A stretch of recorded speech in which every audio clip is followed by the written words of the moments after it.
विक्रम अपने दोस्तों के साथ कॉलेज के कैंटीन में बैठा था। जोर जोर से हंस रहा था और मजाक कर रहा था। उसका फोन बज रहा था। स्क्रीन पर मां लिखा चमक रहा था। उसने फोन देखा और झुंझलाते हुए कट कर दिया। यार, मां दिन में 10 बार फोन करती है। खाना खाया कि नहीं, क्लास कैसी रही, कब आ रहे हो, हर वक्त यही सवाल, उसने अपने दोस्तों से कहा। उसके दोस्त राहुल ने हंसते हुए कहा, अरे यार, माएँ ऐसी ही होती हैं, लेकिन तू इतना परेशान क्यों होता है? विक्रम ने चिढ़ते हुए कहा, यार, मैं अब बच्चा नहीं हूं, मुझे अपनी जिंदगी जीने दो, हर वक्त मेरे पीछे क्यों पड़ी रहती है? उसकी बात में वो कड़वाहट थी जो अक्सर जवानी के अहंकार के साथ आती है, जब हमें लगता है कि हम सब कुछ जानते हैं और किसी की जरूरत नहीं है। घर पर मां सुमित्रा फोन कट होते देख चिंतित हो गईं। उन्होंने सोचा शायद विक्रम क्लास में होगा, इसलिए फोन नहीं उठा पाया। उन्होंने दोपहर के खाने की तैयारी की। विक्रम की पसंदीदा राजमा चावल बनाया, आचार निकाला और सलाद भी काटा। वे रोज ऐसा करती थीं क्योंकि विक्रम को खाने में कोई कमी नहीं आनी चाहिए। पति की मौत के बाद से विक्रम ही उनकी पूरी दुनिया था। उन्होंने अपनी सारी खुशियां, अपने सारे सपने विक्रम में देखे थे। वे चाहती थीं कि उनका बेटा कामयाब हो, खुश रहे और जिंदगी में कभी कोई तकलीफ न झेले। लेकिन विक्रम को यह सब प्यार दखलंदाजी लगता था। उसे लगता था कि मां उसे बांध कर रखना चाहती हैं, उसे आज़ादी नहीं देना चाहती। उसे यह नहीं दिखता था कि मां का हर सवाल, हर फोन प्यार से भरा होता है, परवाह से भरा होता है। शाम को जब विक्रम घर पहुंचा तो मां दरवाजे पर खड़ी थी। बेटा, इतनी देर कैसे हो गई? मैंने फोन किया था, तुमने उठाया नहीं। मुझे चिंता हो रही थी, सुमित्रा ने प्यार से पूछा। विक्रम ने झुंझलाते हुए जूते उतारे और बोला, मां प्लीज, मैं बच्चा नहीं हूं कि हर वक्त रिपोर्टिंग करूं। दोस्तों के साथ था इसलिए देर हो गई। सुमित्रा ने कुछ नहीं कहा, बस मुस्कुरा दी और बोली, चलो हाथ मुंह धो लो, खाना लगाती हूं। विक्रम अपने कमरे में गया और दरवाजा बंद कर लिया। उसने सोशल मीडिया पर अपने दोस्तों की पोस्ट देखनी शुरू की। कोई पार्टी में था, कोई ट्रिप पर, और यहां वह घर में बंद था। उसे लगा कि मां की वजह से वह अपनी जिंदगी पूरी तरह जी नहीं पा रहा। यह सोच उसके मन में धीरे धीरे झर की तरह फैल रही थी। खाने की मेज पर मां ने प्यार से उसकी प्लेट में खाना परोसा। बेटा, आज कॉलेज में क्या हुआ? प्रोजेक्ट कैसा चल रहा है? सुमित्रा ने बातचीत शुरू करने की कोशिश की। विक्रम ने बिना उनकी तरफ देखे कहा, मां, सब ठीक है, हर चीज के बारे में इतना मत पूछो। सुमित्रा का चेहरा उतर गया, लेकिन उन्होंने अपनी मुस्कान बनाए रखी। उन्होंने विषय बदला। अच्छा बेटा, कल रविवार है, चलो मंदिर चलते हैं सुबह। विक्रम ने चिढ़ते हुए कहा, मां, मुझे सोना है कल, हर रविवार मंदिर जाना जरूरी नहीं है। सुमित्रा ने धीरे से कहा, ठीक है बेटा, तुम आराम कर लेना, मैं अकेली चली जाऊंगी।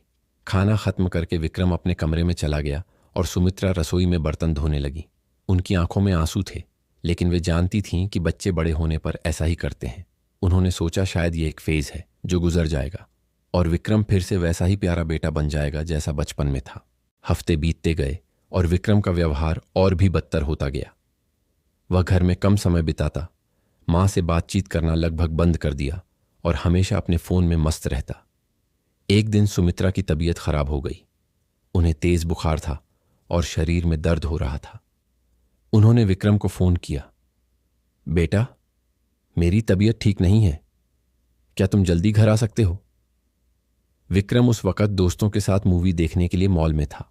मां, मैं बाहर हूं, बुखार है तो दवाई खा लो, शाम को आऊंगा, उसने लापरवाही से कहा और फोन काट दिया। सुमित्रा अकेली घर में पड़ी रहीं, बुखार से तड़पती रहीं।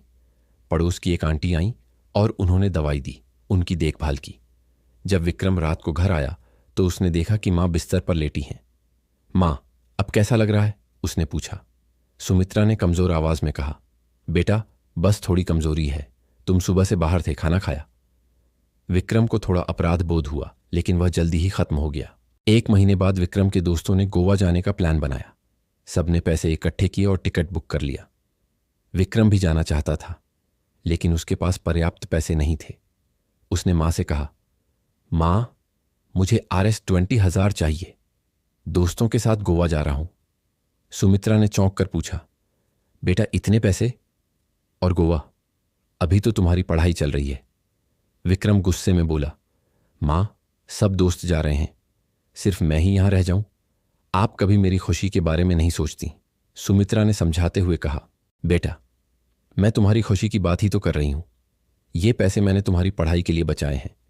अभी ट्रिप पर खर्च कर दोगे तो बाद में मुश्किल होगी। विक्रम का गुस्सा और बढ़ गया। उसने ऊंची आवाज में कहा, आप हमेशा मेरी राह में रुकावट बनती है, हर चीज में टोकती है। मैं अपनी जिंदगी अपनी मर्जी से जीना चाहता हूं। सुमित्रा शांत रही और बोली, बेटा, मैं तो बस तुम्हारी भलाई चाहती हूं।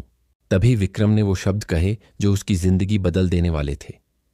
मां, आपके बिना भी मैं खुश रह सकता हूं। मुझे आपकी जरूरत नहीं है। आप बस मेरे पीछे पड़ी रहती हैं। उसकी आवाज में इतनी कड़वाहट थी कि सुमित्रा का दिल टूट गया। उनके चेहरे से रंग उड़ गया, आंखों में आंसू आ गए, लेकिन उन्होंने उन्हें रोक लिया। उन्होंने धीरे से कहा, ठीक है बेटा, जैसा तुम्हें सही लगे। वे अपने कमरे में चली गईं और दरवाजा बंद कर लिया। विक्रम को थोड़ी देर के लिए बुरा लगा, लेकिन फिर उसने सोचा कि उसने जो कहा वो सही था। वह अपने कमरे में गया और दोस्तों को मैसेज किया कि वह गोवा नहीं आ पाएगा।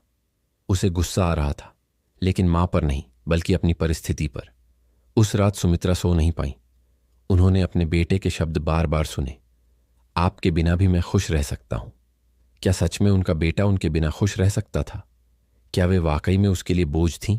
अगली सुबह विक्रम देर से उठा। उसने देखा कि मां रसोई में नहीं थी, जहां वे रोज उसके लिए नाश्ता बनाती थीं। उसने मां के कमरे में झांका। वे बिस्तर पर लेटी थीं, आंखें खुली थीं, लेकिन छत को देख रही थीं। मां, तबीयत ठीक नहीं है क्या? उसने पूछा। सुमित्रा ने बिना उसकी तरफ देखे कहा, नहीं बेटा, बस थोड़ी थकान है। तुम अपना काम करो। विक्रम को कुछ अजीब लगा, लेकिन उसने ज्यादा ध्यान नहीं दिया। उसने खुद नाश्ता बनाया और कॉलेज चला गया। उस दिन से सुमित्रा बदल गई। वे पहले की तरह विक्रम के पीछे नहीं भागती थीं, फोन नहीं करती थीं, खाने के बारे में नहीं पूछती थीं। वे अपने काम में लगी रहती थीं, चुपचाप। विक्रम को शुरू में यह अच्छा लगा। आखिरकार उसे वो आज़ादी मिल गई थी जो वह चाहता था। लेकिन धीरे धीरे उसे कुछ अजीब सा लगने लगा। घर में वो गर्माहट नहीं रही, वो प्यार नहीं रहा जो मां के सवालों में छुपा होता था। 2 हफ्ते बाद एक शाम विक्रम कॉलेज से घर आया तो उसने देखा कि मां का कमरे का दरवाजा बंद है। उसने दस्तक दी, कोई जवाब नहीं आया। उसने दरवाजा खोला और देखा कि मां बिस्तर पर लेटी हैं, बेहोश। मां, मां, वह चिल्लाया और उनके पास दौड़ा। सुमित्रा की सांसें धीमी चल रही थीं, चेहरा पीला पड़ गया था। विक्रम ने तुरंत एम्बुलेंस को फोन किया। एम्बुलेंस आई और सुमित्रा को अस्पताल ले जाया गया। डॉक्टर ने विक्रम को बताया, आपकी मां को दिल का दौरा पड़ा है। उनकी हालत नाजुक है। ऐसा लगता है उन्हें बहुत तनाव था और उन्होंने ठीक से खाना भी नहीं खाया। विक्रम को लगा जैसे किसी ने उसके सीने में छुरा घोंप दिया हो। उसे अपने शब्द याद आए, आपके बिना भी मैं खुश रह सकता हूं। उसने मां को कितना दुख दिया था, इसका एहसास अब हो रहा था। वह आईसीयू के बाहर बैठा, हाथ में सिर थामे रो रहा था। उसने भगवान से प्रार्थना की कि मां को कुछ न हो, उसे एक और मौका दे मां से माफी मांगने का। 3 दिन बाद सुमित्रा की हालत में सुधार हुआ। उन्हें होश आया और उन्होंने विक्रम को अपने पास बैठे देखा। विक्रम की आंखें सूजी हुई थीं, चेहरे पर दाढ़ी बढ़ी हुई थी और वह बहुत थका हुआ लग रहा था। बेटा, तुम यहां हो? सुमित्रा ने कमजोर आवाज में पूछा। विक्रम ने तुरंत उनका हाथ पकड़ा और रोने लगा। मां, मुझे माफ कर दो। मैंने तुमसे बहुत बुरा व्यवहार किया। मैंने तुम्हें बहुत दुख दिया। मैं बहुत बुरा बेटा हूं। सुमित्रा ने उसके सिर पर हाथ रखा और बोली, नहीं बेटा, तुम बुरे नहीं हो, बस थोड़े नासमझ हो। लेकिन यह भी जिंदगी का हिस्सा है। विक्रम और जोर से रोने लगा। मां, मैंने कहा था कि मैं तुम्हारे बिना खुश रह सकता हूं, लेकिन यह झूठ था। मैं तुम्हारे बिना एक पल भी नहीं रह सकता। ये 3 दिन मेरी जिंदगी के सबसे बुरे दिन थे। प्लीज मां, मुझे छोड़कर मत जाना। सुमित्रा की आंखों में आंसू आ गए। बेटा, मैं कहीं नहीं जा रही। माएं कभी अपने बच्चों को छोड़कर नहीं जाती। 1 हफ्ते बाद सुमित्रा को अस्पताल से छुट्टी मिल गई। विक्रम ने उन्हें बहुत सावधानी से घर लाया। घर पहुंचकर उसने मां को उनके कमरे में आराम से बिठाया, उनके लिए पानी लाया, तकिए लगाए। सुमित्रा उसे देख रही थी और उनके चेहरे पर एक मुस्कान थी। बेटा, तुम इतनी मेहनत मत करो, मैं ठीक हूं, उन्होंने कहा। विक्रम ने उनके पैर छुए और बोला, मां, अब से मैं तुम्हारा पूरा ख्याल रखूंगा। मैं वादा करता हूं कि अब कभी तुम्हें दुख नहीं दूंगा। उस दिन से विक्रम बदल गया। वह मां की हर जरूरत का ख्याल रखता, उनके साथ बैठकर बातें करता, उन्हें हंसाने की कोशिश करता। लेकिन कुछ था जो गायब था।